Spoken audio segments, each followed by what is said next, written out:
Will step up the pressure on Iran. We spend the hour with the world-renowned linguist and dissident Noam Chomsky, whose latest speech begins with a critical look at U.S. policy towards Iran. An internationally celebrated professor of linguistics at the Massachusetts Institute of Technology, Chomsky is the author of over 100 books on linguistics, mass media, American imperialism, and U.S. foreign policy. The New York Times called him perhaps the most important intellectual alive today, but his opinions are rarely heard in the mainstream media. Well, I had a wide-ranging conversation with Professor Chomsky at Harvard Memorial Church in Cambridge, Massachusetts, just a week ago. He talked about anti-war activism, the lessons of Vietnam, President Obama's foreign and national security policies, and also the risks that Noam Chomsky himself took as an activist and someone who has consistently spoken truth to power. We begin with an excerpt of Chomsky's speech, a critique of the Obama administration's push for tighter sanctions against Iran. Favorite newspaper, the London Financial Times, a couple of days ago, identified Obama's major foreign policy problem today as Iran. The occasion for the article was Hillary Clinton's failure to convince Brazil to go along with the United States on calling for harsher sanctions, and President Lula's insistence that there should be engagement with Iran, commercial relations, and so on, and that it has a right to enrich uranium for producing nuclear energy, as do all signers of the Non-Proliferation Treaty. Well, it was reported here too, of course, and Lula's position was considered sort of paradoxical. Why is he not going along with the international community, with the world? That's an interesting usage, which is a very striking reflection of the depth of the culture of imperialism. Who is the international community? Well, it turns out, if you look, that the international community is Washington and whoever happens to agree with it at the moment. The rest are not part of the world. They're kind of in opposition. Well, in this case, Lula's position happens to be that of most of the world. You can think it's right or wrong or whatever, but just as a matter of fact, for example, it's the position of the former non-aligned countries. The majority of countries of the world, the large majority of their populations, they have repeatedly and vigorously supported Iran's right to enrich uranium for peaceful purposes, reiterating that it's a signer of the Non-Proliferation Treaty, which does grant that right. So they're not part of the world. Another group that's not part of the world is the population of the United States. The last polls that I've seen a couple of years ago, in those polls, a considerable majority of Americans agreed that Iran has a right to develop nuclear energy, but of course not nuclear weapons. And in fact, as the poll demonstrated, the opinions of Americans on this issue were almost identical with opinions of Iranians on a whole range of issues. And in fact, when the poll was presented in Washington at a press conference, the presenter pointed out that if people were able to make policy, could be that these tensions and conflicts would be resolved. Well, that was a few years ago. Since then, there's been a huge mass of propaganda about the threat of Iran and so on, and it's very likely, I would guess, that if the poll were taken today, those figures for the American population would be different. But that was 2007, 3 years ago.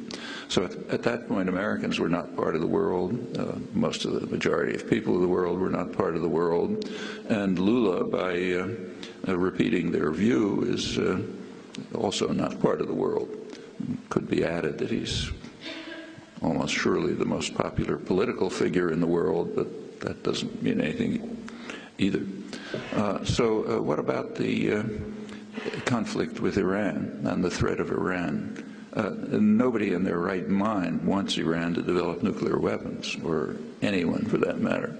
So on that, there's complete agreement. And in fact, there are significant problems about a proliferation of nuclear weapons. It's not a joke.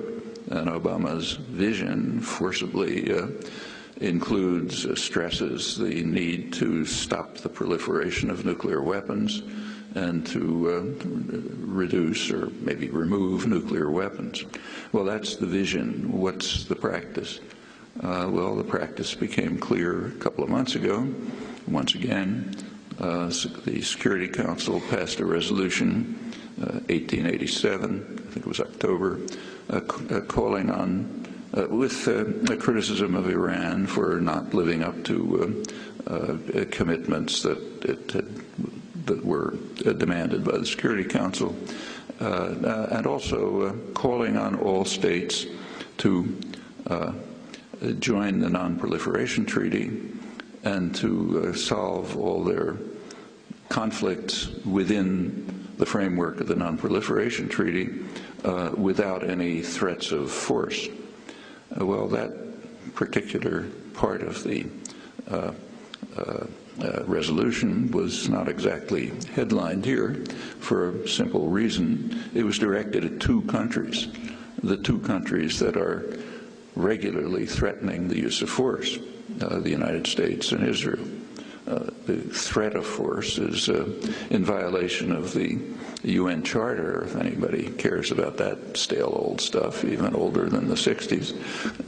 But that's never mentioned. But just across the spectrum here, almost everyone insists that the usual phrase is, we must keep all options open.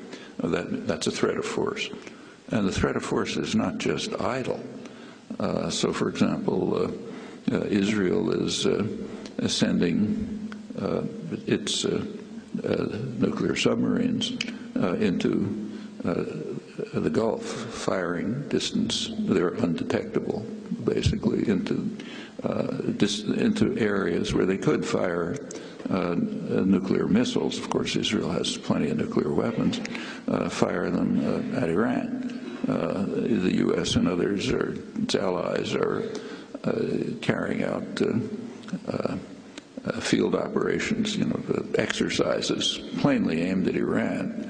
There's a little hitch because Turkey is refusing to go along, but that's what they've been trying to do. So they're regular threats, verbal and in policy.